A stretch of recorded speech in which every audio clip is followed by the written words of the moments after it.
You remember how I'm always talking about the toxicity of the timeline? So this is where adaptive excellence and keeping your goals realistic can really help. You may not be able to dictate when you are able to be fully healed, but you can set goals within those limitations and go all in on those goals. I could say that my original goal was to get into such and such grad school program, but because of my injury, I have to adapt that goal and instead put all my effort into my recovery plan with the help of my support system. So what are the things to look out for when you're trying to determine what to adapt and what to still move forward on? There are a few different models that you can use to apply adaptive excellence, like setting SMART goals, specific, measurable, achievable, relevant, and time-bound. But even before doing that, I think the most important thing is to review what your values are, what are your non-negotiables, and use that as a foundation for applying adaptive excellence. For example, one of my biggest values is to work as hard at what I am doing as possible without putting my mind and body at risk for further harm. So I work super hard during the day,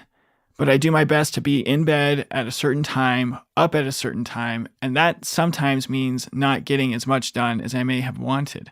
In those cases, I often have to review my goals for the next day and ask myself if what I was planning to achieve was realistic or not, based on the limitations on my time. The other thing to consider is that when deciding on how to apply adaptive excellence, you have to go deep into what your motivation is for completing the task in the first place. If your overall why for going through an injury recovery journey is to become the best musician you can be, then sometimes you have to adapt your rehab schedule based on what your body needs in that moment. Sometimes you may need to take more rest than you plan to in your rehab, and adapt your definition of excellence relative to what your body and mind needs in that moment. So excellence in that moment is giving your body the rest it needs. Excellence in another moment would be adapted to be pushing yourself to the next level, such as adding another level of difficulty to your rehab or retraining exercises as you near the edge of what you are capable of.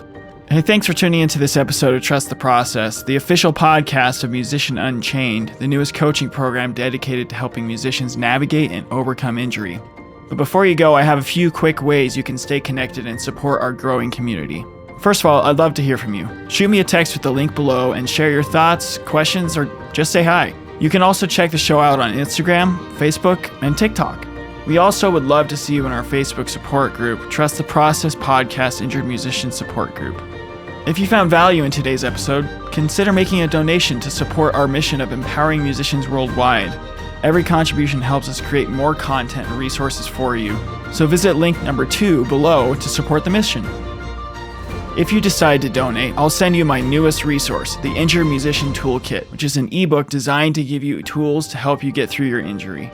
Subscribe to our newsletter to get exclusive insights, tips, sneak previews of episodes, and announcements straight to your inbox. Act now and I will send you a free gift. So sign up at www.musicianunchained.com/newsletter. And if you or someone you know would like to go deeper with me in the topics of injury and mindset, head over back to musicianunchained.com and check out the Let's Hang tab.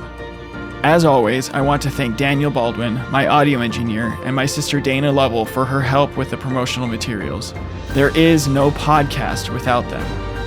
But before I go, I want to tell you how much I deeply appreciate your time and support. You are not alone on this journey. There are musicians and educators out there who need this resource, and we need to get it to them. Together, we are breaking the chain of old habits and thought patterns that don't serve us anymore, and unchaining the potential within ourselves to face each challenge with strength and resilience. So, as I always say, keep on keeping on and keep trusting the process. Until next time.